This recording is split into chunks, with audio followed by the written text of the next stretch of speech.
ફરાળી જે કટલેટ્સ છે એના તો ઇન્ગ્રીડિયન્ટ્સ પહેલાં હું તમને કહી દઉં. આપણે અંદર લીધા છે કાચા કેળા અને સૂરણ. આપણે જેમ કહ્યું હતું કે આજની રેસિપીઝ બંનેની અંદર આપણે સૂરણને મેઇન ઇન્ગ્રીડિયન્ટ રાખ્યો છે. તો જે કાચા કેળા અને સૂરણ છે એને આપણે પહેલાં બાફી લેવાના હોય છે અને એની એક પેસ્ટ બનાવી લેવાની હોય છે. હવે જે લોકોને કાચા કેળા પસંદ નથી તો કાચા કેળાની જગ્યાએ બાફેલું બટાકું પણ લઈ શકે. સૌથી પહેલાં ધારા આપણે આને ડીપ ફ્રાય કરવાનું છે તો તેલ જ ગરમ કરી લઈએ. ઓકે. એની અંદર મેં લીધું છે બાફેલું સૂરણ અને બાફેલું કાચું કેળું. અહીંયા મેં અડધી ચમચી જેટલી આદુ મરચાંની પેસ્ટ લીધી છે. સાથે આપણે લઈશું થોડો મરી પાવડર, થોડી તીખાશ માટે. સાથે આપણે અહીંયા ફરાળી મીઠું લઈશું.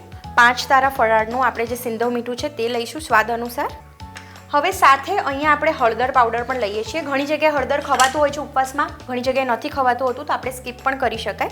હવે સાથે અહીંયા આપણે શેકેલા જીરાનો પાવડર લઈએ છીએ. આને અધકચરું ખાંડ્યું છે, તમે ચાહો તો આને મિક્સીમાં એકદમ પ્રોપર પાવડર ફોર્મમાં પણ કરી શકો છો. એનાથી બાઇન્ડિંગ પણ સારું થશે. તો આ શેકેલા તલ અને શેકેલી સિંગનો આપણે અધકચરો વાટેલો ભૂકો છે તે અહીંયા આપણે 1 મોટી ચમચી લેવાનો છે.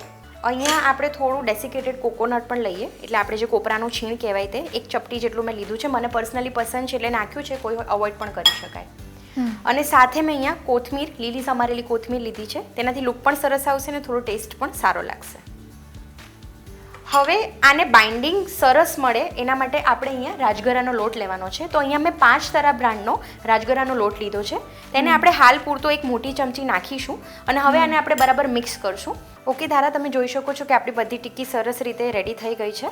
હવે આને એક એક્સ્ટ્રા ક્રિસ્પી ટેક્સચર આપવા માટે આપણે શું કરશું કે આ જે રાજગરાનો જે લોટ છે થોડો અધકચરો હોય છે, એટલે એની અંદર આપણે આ ટિક્કી છે એને બરાબર રોલ કરી દેશું.